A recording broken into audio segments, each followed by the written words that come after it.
আসসালামু আলাইকুম। বাংলাদেশের মানুষের একটা বড় সমস্যা হচ্ছে প্রায় 10% মানুষই নিজেকে অন্যের চেয়ে সুপিরিয়র বা বড় ভাবে।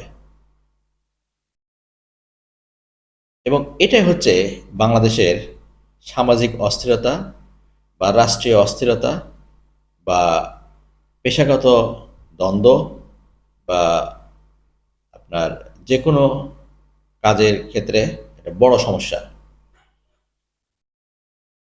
মনে রাখবেন যে ব্যক্তি নিজেকে বড় ভাবে সে কিন্তু বড় নয়। লোকে যাকে বড় ভাবে সেই বড়।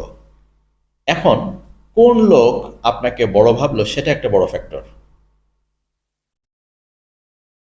যদি আপনার তোষামোদী কোনো ব্যক্তি আপনাকে বড় ভাবে তাহলে কিন্তু আপনি বড় নন।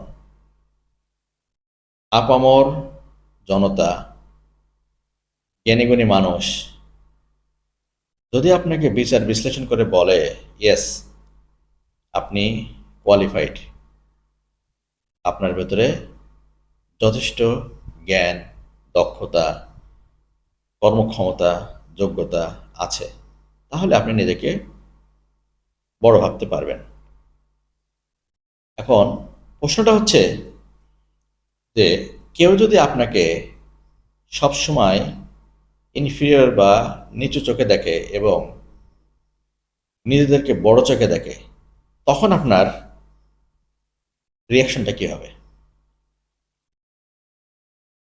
মনে রাখবেন, তারাই আপনাকে ছোট চোখে দেখবে, তারাই আপনাকে আন্ডার এস্টিমেট করবে যারা নিজেদের সিকিউরিটি নিয়ে ভোগে।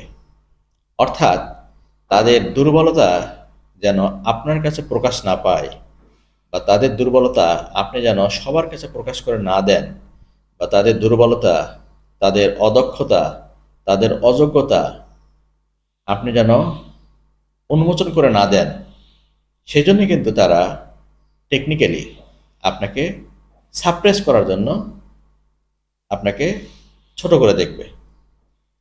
সুতরাং বিষয় স্পষ্ট ক্লিয়ার যে যে আপনাকে ছোট করে দেখবে ধরে নিবেন সে আপনার চেয়ে কম যোগ্য, এবং তার ভেতরে এমন উইকনেস বা দুর্বলতা আছে যেটা আপনি জানেন, কিন্তু সে আতঙ্কে থাকে যে আপনি এই উইকনেস বা দুর্বলতা প্রকাশ করে দিবেন। আসুন আমরা এই কথাটা উপলব্ধি করি এবং নিজেকে শুধরিয়ে নেই।